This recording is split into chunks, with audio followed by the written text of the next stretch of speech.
Today you join me back at the Oaks Lakes, and instead of targeting F1s and carp like on previous visits here, I'm going to be targeting the venue's silverfish. Now I've sat on Alders Lake, which is the original match lake on the venue, and as well as carp and F1s, it's got a really good stocking of silverfish. So there's lots of eyed, roach, skimmers, barbel, some big perch, and it's them fish that I'm looking to target today. So I'm going to go about it with a really simple approach. All I've brought with me is some maggots and some ground bait. I'm going to look to fish 2 lines on the long pole. First of all, I'm going to fish 1 line with just maggots. I'll loose feed some maggots, pot some maggots in, depending on how the peg's reacting. And hopefully on that line, I'm looking to catch lots of eyed, some roach, and I might catch an odd other fish in with them. On my other line, I'm going to pot in some ground bait. That's just going to be a mix of F1 dark and thatchers. Now that mix is probably favoured 2/3 in the way of F1 dark and the other 1/3 thatchers. Thatchers is just there to add a little bit more of a fish meal element for these fish that see lots of pellets all year. Now on that line, hopefully I might catch an odd skimmer as well as the eyed and roach that I'm looking for on my other line. To start off with, I'm just going to feed 1 line, which is to my right, with ground bait. That's mixed fairly wet, and I'm just going to pot it in loose to start with. I'm going to get my 250ml pot, fill it to the top and pot that in loose. Just give myself a nice big area that the fish can come in and graze over. Now I'm going to try and not loose feed any bait on that line. I'll just pot in my maggots, my ground bait with just a few maggots in it, and then I'll top up with little balls, try and keep everything pinned to the bottom and not try and draw lots of them eyed and roach in, which will come off the bottom, meaning I can fish on the bottom and try and target some skimmers as well as my other fish that I'm going to catch. On the other line, I'll be looking to catch fish at sort of all different layers from the bottom all the way up, just loose feeding maggots, potting maggots in, trying to draw everything in my peg and just catch as many fish as I can. So I'm going to go and get fishing now, start catching some fish, and as I go through the day, I'll talk you through exactly what I'm doing. I'll talk you through my rigs and the way I'm feeding my peg.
So I'm about half an hour into the session, and to start with, I've just kinder potted a few maggots in.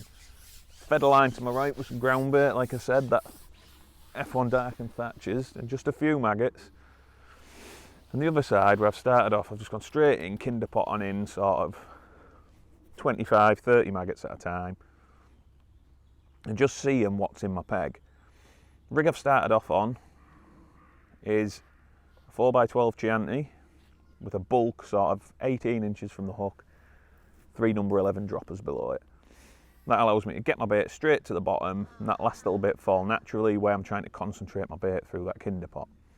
And to be honest, it's been alright. I've caught a few fish, mostly roach rather than the eyed that I've been looking to catch. But you can tell something's just not quite, bumped a fish there. Something's not quite right. Getting odd indications, funny signs on my float, little movements, missing an odd bite and waiting longer than I'd like to catch a fish. So the first thing I've done to change is change to my lighter rig. So the next rig I've got, again for fishing on the bottom, is a 4x10 Chianti. Oh, just a small fish there. A 4x10 Chianti with strung out number 10 shots. Just got 6 number 10s spread from sort of just under my float to down to my hook length. And that just allows a bit of a slower fall of the bait anything that's off the bottom can sort of see it and have it as it drops, or follow it down and eat it off the bottom. What it also does is just offers a little bit less resistance in my rig. So maybe some of them indications I'm getting, the little signs, could actually be bites or fish picking up my bait and they're feeling the resistance of the heavier rig or the bulk. So the first thing I want to do is just try this lighter rig and just see what happens. Now my next step after that, I'm just going to do this 3 or 4 chucks, see what happens. Obviously I'm catching a little perch like I've just had then, it's not really any good. And I'll maybe look at picking my catapult up and starting to loose feed some maggots. Just try and draw fish in my peg, so I'll just loose feed nice and regular, 15, 20 maggots. Again, little perch. So that's telling me already I'm probably going to need to do something different. I'll start loose feeding them maggots, nice and regular, just see if I can draw some other fish into my peg, some roach or eyed. And then obviously the possibility then is, because I'm loose feeding and feeding a bit more regular, or a bit more of an area, fish might start coming off the bottom. And if they come off the bottom, obviously I can catch them on this rig as my rig's falling, but I've also got another rig set up to fish shallow, so maybe 18 inches deep to sort of half depth. Again, loose feeding maggots, I'll just keep laying that rig in. Again, it's a Chianti, which for this type of fishing with maggots is the pattern I prefer to use. Nice cane bristle, I can dot it right down, see all them little indications, little dips, strike at anything that sort of looks like it could be a bite. And that 3x8's just shotted with some spread out number 12 shot. Again, over the sort of, probably over about 18 inches of my rig, which is as shallow as I think I'm going to be fishing. I'll start off with that, nice slow fall on my bait, but obviously fishing off the bottom. If missed bites become a problem on that rig, I can always bulk my shot up above the hook length as well. Obviously it's only a little light float, not much resistance, but with that bulk nearer the hook I can often get a bit more of a positive bite. So for the minute, I'm just going to keep plodding along how I am. Again there, missed bites, so still something's not quite right. Could be them tiny fish. So I'll have another couple of goes like this, and then I'm just going to pick up my catapult and just start feeding nice and regular. Sort of 10, 12 maggots, maybe every minute, every 2 minutes. Keep some bait going through my peg and try and create a little bit of activity. As it is at the minute, something definitely needs changing.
Started off putting my maggots in, like I said, and that's always a really nice way to start off your peg.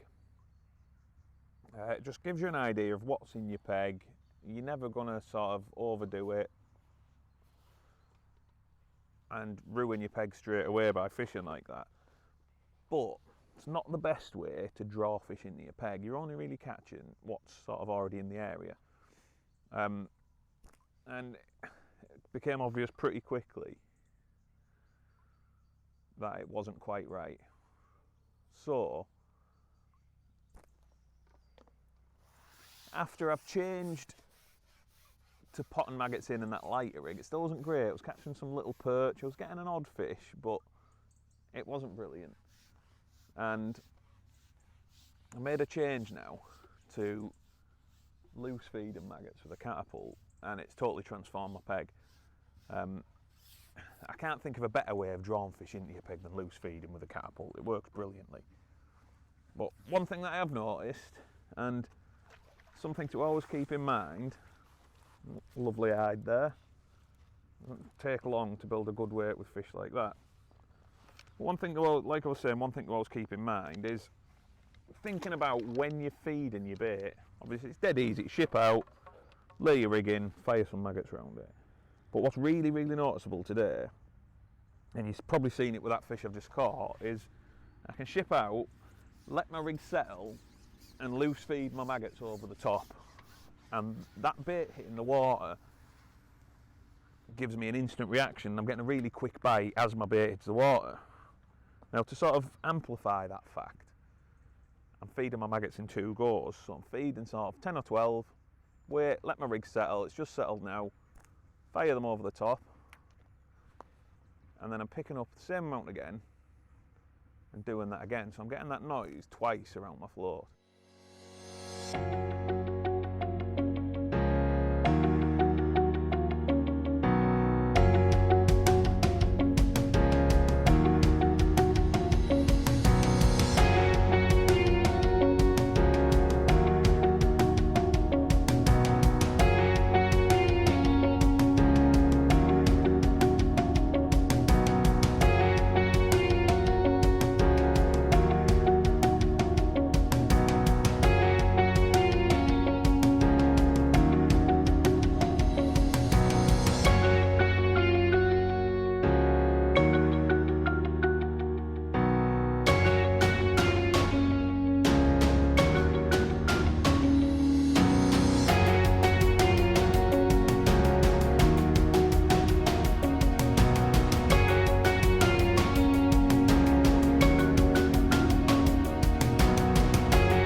So, something's happened now that I said might happen, and the fish have come shallow.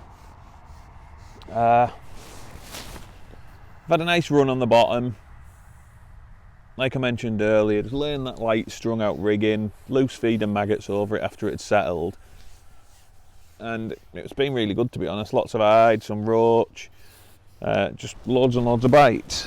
But then all of a sudden started missing a few bites, and like I said earlier, when you're loose feeding your maggots over the top of a settled rig, it gives you that option of being able to see line bites as your loose feed's falling, and that's exactly what's happened. And now I've gone in shallow and I'm catching some lovely hide like that one.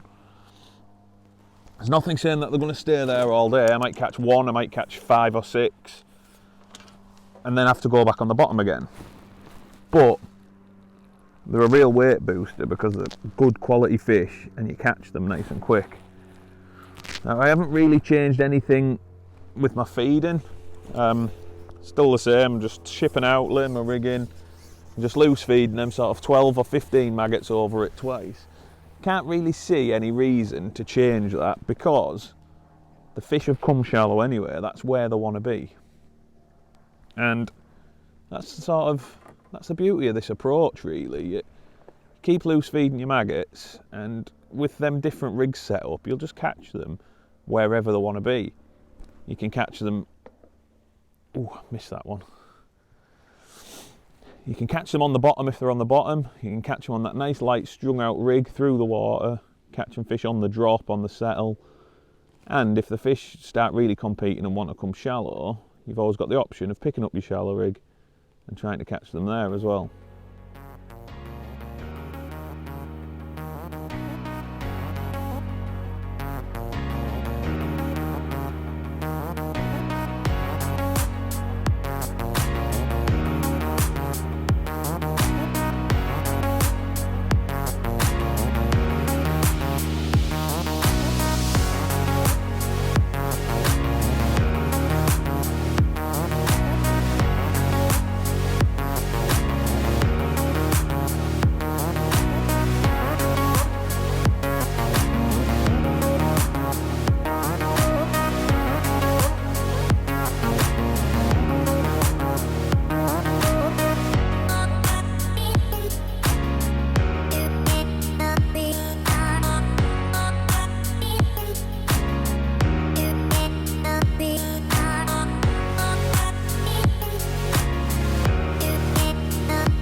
So I just want to quickly talk to you about the rigs that I've used today.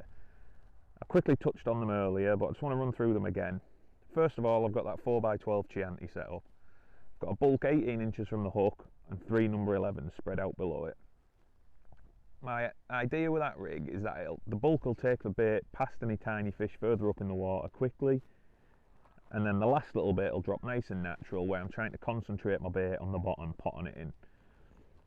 That rig's also the same rig I'll probably use mostly when I'm fishing over my ground bait line. I've not really caught much on that today, but on its day it can be deadly. You can not catch on maggots, and over ground bait you'll catch all sorts of fish. So it's always worth putting some in somewhere in your peg for the days when it is good. My next rig has been that strung out 4x10 Chianti again, 6 number 11s spread down the line, and that's when I'm sort of, I can use that when I'm potting my bait in, and I can also use it loose feeding maggots. It just falls nicely through the water, catches any fish's attention that are sort of milling around off the bottom. I can catch them on the drop, I can catch them as the rig settles, and obviously I can catch them when the rig's sat there fishing on the bottom. And then the third and final rig is my shallow rig. Again a Chianti, this time a 3x8, just stepping the float down each time, smaller float. So 3x8 on the shallow rig, that's just shotted with 4 strung out number 12s. To start with, if I'm getting a lot of small fish bites, which I did in spells today, I can bulk them up above my hook length as well, just get the bait down to the depth that I'm looking to fish at a bit quicker, a little bit more positive, and that's worked really well today. Now all of the rigs are tied on the same line, same hook lengths, 0114 slick silk main line and 0.087 slick silk hook length. And they're all finished off with a Gamakatsu green. Now they're a really fine wire hook, but that is the reason I use them. I always feel like because it's such a fine wire, I can get away with a slightly bigger hook than I would if I was using a thicker wired hook, which would be a bit heavier. So I've started off on an 18 and I've changed to a 16. 16 is quite a big hook, but I was getting lots of bites, and it just means I miss a few less. I can swing a few more fish in when I'm catching sort of roach and them type of fish. And it's just a really nice all-round hook for fishing maggots for silverfish. To be honest, I actually wish they'd done them in a 14, because I think there's times when you're missing a few bites shallow, a size 14 would be brilliant. So if anyone happens to have any ideas on a hook that's pretty much the same pattern but a slightly bigger size, please do let me know. Elastic wise, I've gone for a 6 on my 2 deep rigs, and then for the shallow rig a slightly softer number 5, just so that I can try and hook the fish and stop them coming to the top splashing about.